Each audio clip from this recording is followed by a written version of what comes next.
नमस्कार। आज हम एक बहुत ही खूबसूरत जगह की गहराई में उतर रहे हैं, उत्तराखंड। इसे देवभूमि भी कहते हैं, है ना? जी हाँ, बिल्कुल, देवभूमि। और सचमुच यहाँ के भूगोल, इतिहास, संस्कृति पर जो जानकारी हमारे पास है, वो काफी दिलचस्प है। हाँ, तो हमारा मकसद यही है कि इस जानकारी का विश्लेषण करें और समझें कि आखिर उत्तराखंड में ऐसा क्या खास है जो इसे भारत का एक अनूठा और अहम राज्य बनाता है। सही कहा। चलिए शुरू करते हैं। तो उत्तराखंड, जैसा कि हम जानते हैं, उत्तर भारत में है। इसकी सीमाएं हिमाचल, उत्तर प्रदेश से लगती हैं और अंतर्राष्ट्रीय सीमाएं भी हैं चीन और नेपाल के साथ। और इसे मुख्य रूप से दो हिस्सों में, गढ़वाल और कुमाऊं, सही है। बिल्कुल, गढ़वाल और कुमाऊं, ये दो मुख्य क्षेत्र हैं इसके। और यहाँ का भूगोल कमाल का है। हिमालय की ऊंची चोटियां, फिर गंगा यमुना जैसी हमारी पवित्र नदियों का उद्गम भी यहीं से है। और घने जंगल भी। नैनीताल, मसूरी, औली, फूलों की घाटी, ये नाम तो सुनते ही घूमने का मन कर जाता है। सही बात है। पर यह सिर्फ सुंदरता ही नहीं है, यहाँ आध्यात्मिकता भी बहुत गहरी है। आपने जैसे कहा देवभूमि, इस नाम के पीछे क्या कहानी है? देखिए, देवभूमि का मतलब है देवताओं की भूमि। और यह नाम यूं ही नहीं पड़ा।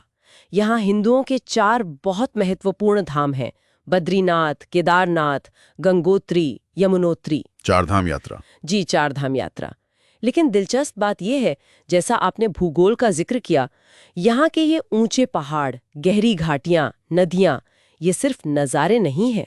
अच्छा। हाँ, इन्हें ही अध्यात्मता का स्रोत माना जाता है।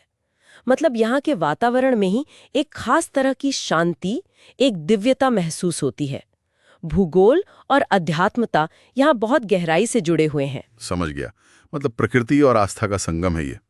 अच्छा, और अगर थोड़ा इतिहास देखें इसका। संक्षेप में देखें तो पुराने समय में यहाँ कत्यूरी, चंद जैसे राजवंशों का शासन रहा है। और आधुनिक इतिहास में ये लंबे समय तक उत्तर प्रदेश का हिस्सा था। हाँ, वो तो था। फिर एक अलग राज्य की मांग उठी और 9 नवंबर 2000 को ये भारत का 27वां राज्य बना, उत्तरांचल के नाम से।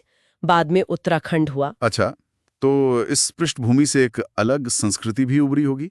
यहाँ के जो लोग हैं और जिन्हें पहाड़ी कहते हैं, उनके बारे में क्या खास है?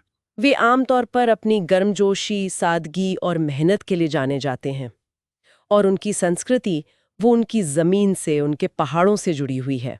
कैसे? मतलब उनके संगीत, नृत्यों में ये झलकता है? बिल्कुल। जैसे छोलिया नृत्य है, जो असल में एक तरह का युद्ध नृत्य है, उसमें जोश दिखता है। या फिर झौड़ा जैसा नृत्य है, जो लोग मिलजुल कर त्योहारों पर करते हैं। लंगवीर नृत्य भी है। ये सब उनकी परंपरा का हिस्सा है। और त्योहार? हरेला का नाम मैंने सुना है। हाँ, हरेला बहुत महत्वपूर्ण त्योहार है। ये हरियाली, अच्छी फसल और मानसून के आने का प्रतीक है। फिर फूलदेई है, जिसमें बच्चे घरों में फूल बिखेरते हैं, वसंत का स्वागत करते हैं। कितना सुंदर। और एक और खास आयोजन है नंदा देवी राजजात यात्रा। ये हर 12 साल में एक बार होती है। बहुत बड़ी और कठिन यात्रा होती है ये, देवी नंदा के सम्मान में। हजारों लोग हिस्सा लेते हैं। ये सब दिखाता है कि लोग अपनी जड़ों और प्रकृति से कितना जुड़े हैं। ये जुड़ाव खान पान में भी दिखता होगा। सुना है खाना बड़ा सादा होता है। हाँ, बिल्कुल। उत्तराखंड का भोजन सरल है, पौष्टिक है और ज्यादातर स्थानीय चीजों से बनता है। मतलब जो पहाड़ों पर आसानी से उगता है, वही इस्तेमाल होता है। जैसे? कुछ खास व्यंजन, जैसे आलू के गुटके हैं, सरसों के तेल में भुने मसालेदार आलू, चैनसू, कफूली जैसी दालें हैं, जो गाढ़ी होती हैं, शरीर को गर्म रखती हैं। गहत दाल का भी खूब इस्तेमाल होता है, कहते हैं सेहत के लिए अच्छी है। अच्छा। मसालों का प्रयोग कम होता है, ताकि सब्जी या दाल का अपना स्वाद आए। और मीठे में अरसा बहुत मशहूर है, गुड़ और चावल से बनता है। वाह, सादगी में स्वाद। अच्छा, तो आध्यात्म, संस्कृति, खान पान, इसके अलावा उत्तराखंड एडवेंचर के शौकीनों के लिए भी स्वर्ग जैसा है ना? निश्चित रूप से। यहाँ का भूगोल ही ऐसा है। ऋषिकेश चले जाइए, गंगा में राफ्टिंग का रोमांच है। हाँ, वो तो बहुत पॉपुलर है। फिर औली है, जहाँ सर्दियों में स्कीइंग होती है। पिथौरागढ़ जैसी जगहों पर पैराग्लाइडिंग का मजा ले सकते हैं। और ट्रैकिंग के तो अनगिनत रास्ते हैं। केदारकांठा, रूपकुंड बहुत मशहूर ट्रैक्स है। और वन्यजीवों के लिए जिम कॉर्बेट नेशनल पार्क? हाँ, बिल्कुल। भारत का सबसे पुराना नेशनल पार्क। बाघ, हाथी, तरह तरह के पक्षी, प्रकृति प्रेमियों के लिए शानदार जगह है। तो पर्यटन एक बड़ा आधार है अर्थव्यवस्था का। और क्या है मुख्य स्रोत? पर्यटन तो है ही, साथ में कृषि, बागवानी और जल विद्युत यानी हाइड्रो पावर भी अहम है।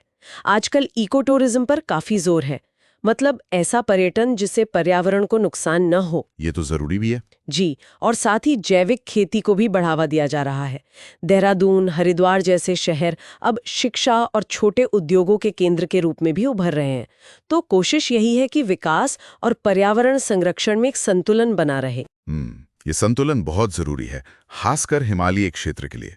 तो कुल मिलाकर उत्तराखंड बर्फीली चोटियों, पवित्र नदियों, जीवंत लोक संस्कृति, सादे पौष्टिक भोजन और रोमांच, इन सब का एक अद्भुत मिश्रण है।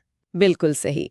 इन सभी जानकारियों से यही सार निकलता है, एक ऐसी जगह जहां प्रकृति, आध्यात्म और इंसान की संस्कृति एक साथ फलते फूलते हैं। और जाते जाते हमारे सुनने वालों के लिए एक सवाल छोड़ जाते हैं। जिस तरह पर्यटन और विकास का दबाव बढ़ रहा है, ऐसे में उत्तराखंड अपनी इस अनूठी सांस्कृतिक और प्राकृतिक पहचान को भविष्य में कैसे बचाए रख पाएगा? ये सोचने वाली बात है।